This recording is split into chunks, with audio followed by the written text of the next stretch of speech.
Hi, I'm Ted Clay, business journalist of SBC, and today I've been joined by Warren Russell from W2. Warren, how are you today? I'm good, thanks. Yeah, enjoying the short-lived summer that we seem to be having at the moment. Yeah, it's good to have it come round every once in a while, isn't it? Every 3 or 4 years. Kind of a bit like the first topic of our conversation, which is the Gambling Act review. We've been waiting for that for a while, and apparently with the findings of it due for publication soon, despite everything that's going on in Westminster at the moment. Why has it been such an important time for W2 to launch its affordability tool during all this sort of legislative overhaul? Yeah, I think you make a very valid point about what's going on in Westminster at the moment. Obviously, with Chris Philp resigning and all the other issues around Boris's cabinet. Um, very much hope there won't be an impact on the review announcement, but I guess we all sit here with bated breath to see what's going to happen. I think, yeah, assuming it comes out shortly, which we all hope, I think not only does the timing of that make it really important to do something now, but I think we've also got to look at the cost of living crisis. Now so more than ever, people are struggling, and a lot of people at the moment don't realise they're struggling.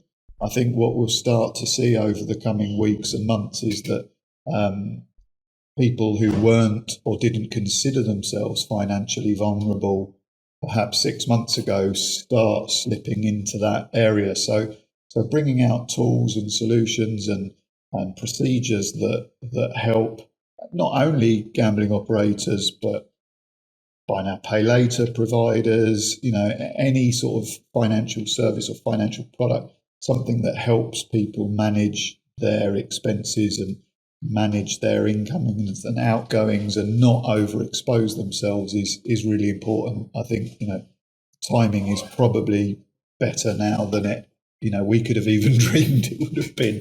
That's a really good point. I think it's been raised quite a lot lately, hasn't it, about the cost of living and the impact that's having on people's finances, of course.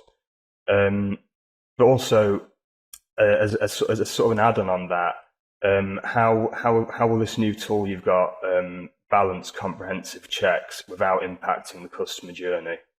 I think that's always something you've got to weigh up against each other. The more friction you add into a process, yeah, ultimately you can protect your own business or the customer, but the chances of customer abandonment increases. We're always trying to, as we call it, balance the three Fs in our world, which is fraud, friction, and fees. And if you kind of imagine it as a graphic equalizer, you push one down, the other two generally go up. And it's the same with affordability or any kind of check that involves interaction with the customer. They need to do something, but the least, the most minimal you can keep that, the better.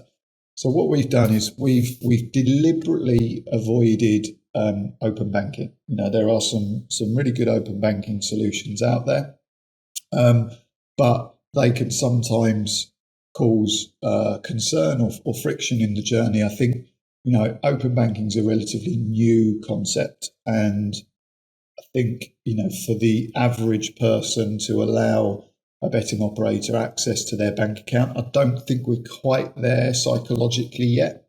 So we've gone out and we've accessed the most detailed and informative data sets that we can find, which only require basic input data. So it's the data that would have been collected by an operator at registration process. There's no further interaction needed from the customer. They don't need to carry out or provide any more information. It's stuff that they would normally do: name, date of birth, and address. So it's stuff that we're all quite familiar with providing. I think that although it's light touch from that perspective, it's heavily informative on the data that is provided back, which allows the operators really to enrich the information that they know about their customers. I think what affordability is really doing, and what there's got to be, and there is a sea change in what know your customer is. know your customer now isn't just about proving their identity and ticking a box to say, yeah, Warren Russell's X years old and lives at Y address. It's actually about understanding and knowing your customer and tailoring the way you interact with that customer accordingly. Because, the scariest thing about the potential changes in the Gambling Act, it is a one size fits all, and it's not a one size fits all. Somebody earning £10,000 a year, or £50,000 a year, or £150,000 a year, you can't even pigeonhole them based on income levels, because somebody with a lower income may live a relatively frugal and restrained lifestyle, whereas somebody on 150 grand income may not. And that lower income person may have better affordability, in fact, than somebody on higher. So there's a lot of nuances in the checks that need to be done and the regulations that are going to come in. And it's going to be very interesting to see where those thresholds are set and how the operators react, because let's be honest, gambling is a business.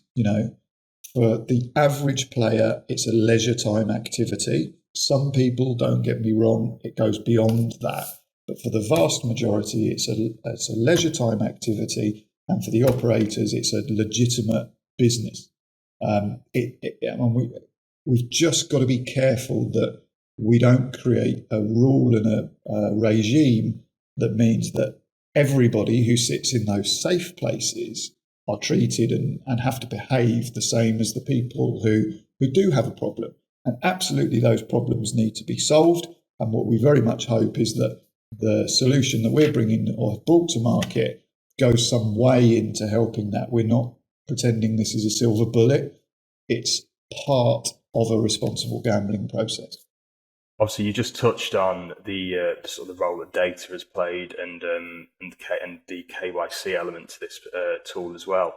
Could you just give us a bit more information on what affordability indicators operators will be able to get an insight to, and also how can this be used to help drive a more comprehensive, responsible gambling strategy? I think so. So for those who don't know much about W2, what we try and do across all of our solutions is make them as granular as possible.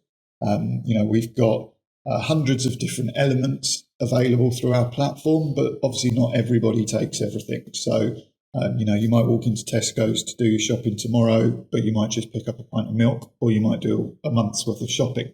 And we've built our platform to operate in that way. And that's exactly the same approach that we've taken to affordability.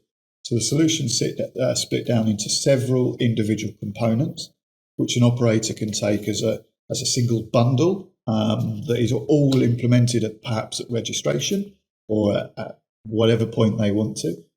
Or they can break it down into its individual elements, do some at registration, some at various markers of harm triggers. And it's also designed so that people take the bits they need, because we're well aware that a lot of operators have been acting responsibly for a long time. So they already have some types of solutions already in their armour. So, well, if you've already got it, you don't necessarily have to take it from us. Take the bits that we can provide to fill the gaps. So what we've done is we've tried to give as much information that wouldn't normally be available.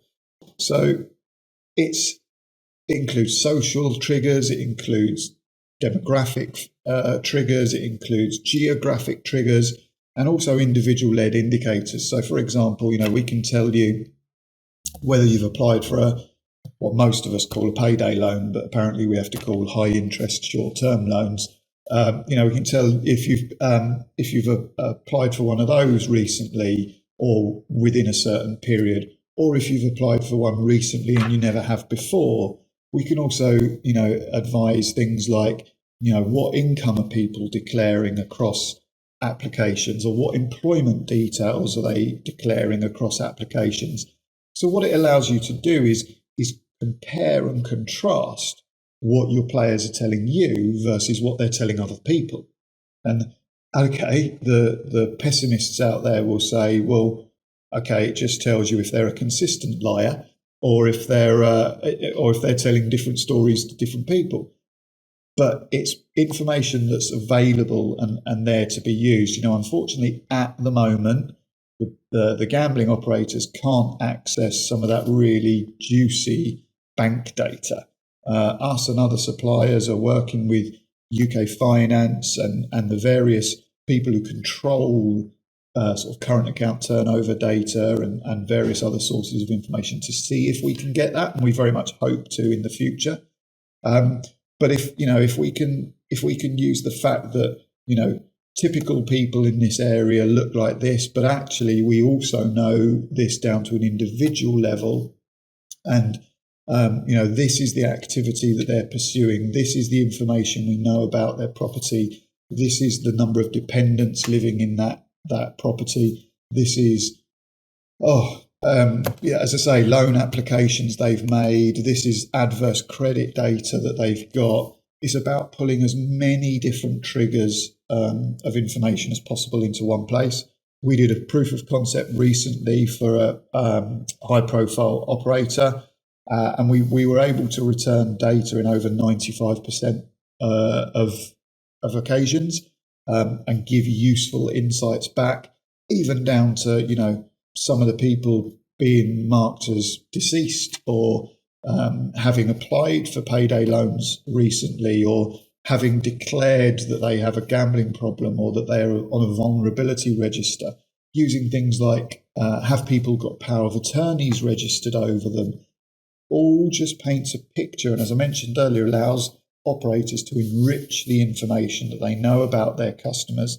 Somebody being a single parent, having 3 children, and having declared that their income has dropped in the last 12 months doesn't mean that they don't necessarily have the income to be able to place the bets that they're doing, but it just waves flags for the responsible gaming teams and the operators then to interact. We're here not to be necessarily a decisioning engine, although it can be used in that way in certain circumstances. But we're all about waving flags and allowing the teams of highly trained people to apply their resources in the best possible way. Think of us, I suppose, as a wheat and chaff separator, so that you can really focus down where it matters rather than getting overwhelmed by a lot of noise. Okay, so still on this topic of customer interaction and also the responsibility side of things. The black market has been often sort of cited as a major concern throughout this Gambling Act review. In your view, could an overly strict approach to affordability result in more players being driven towards these black market operators who have less safeguards than the regular market? And if so, how can we avoid this happening? Yes, there is a risk, and I think anybody who says there isn't is well, I don't understand why they would. Of course, there's a risk as soon as you start adding checks into processes where perhaps they weren't before. Some people are always going to move. How do you prevent it? Going back to that point, yes, there is a risk, but I don't think it's as high as the naysayers are making it out to be. I think the general expectation from the vast majority of players now is they want a trustworthy and reliable provider of services. Now, that provider of services in the world that we're talking about is a gambling operator, but it replicates itself out across a whole host of other industries. People tend to stick with what they know and what they trust. If it's handled correctly, will I lose trust and confidence in my operator, or actually will I gain trust and confidence in them because they're applying checks that are sensible to be done? I think it comes down to how the Gambling Act review sets those thresholds and how those thresholds are implemented. If we just have a single line that applies to everybody and the operators are expected to come in with a huge stick, the chances of people being driven to the blacker markets is much higher. I think if it's handled sensibly, proportionately and accurately, and using services like ours to target your interactions with customers, to make sure that the way that you handle problem scenarios is done sensibly, empathetically, and pragmatically. That's the best way to ensure that players don't get driven into other markets. And I think, it's now's a really good opportunity for the operators to come up and implement what works for them. I think there's a real opportunity to stop the tail wagging the dog at the moment, but it's only a finite window that we've got. The regulator does not know what is best for Warren Russell, but the operator that I interact with on a daily or weekly or monthly basis has a much clearer idea of what's best for me than perhaps even I do myself, because sometimes you're caught up in the moment. So absolutely, an overly strict response has dangers. I think the expectations will potentially be a little bit higher than perhaps the industry wants. But if the industry is clever with how it implements it, it's the way you implement things that's going to be the real decider on what happens.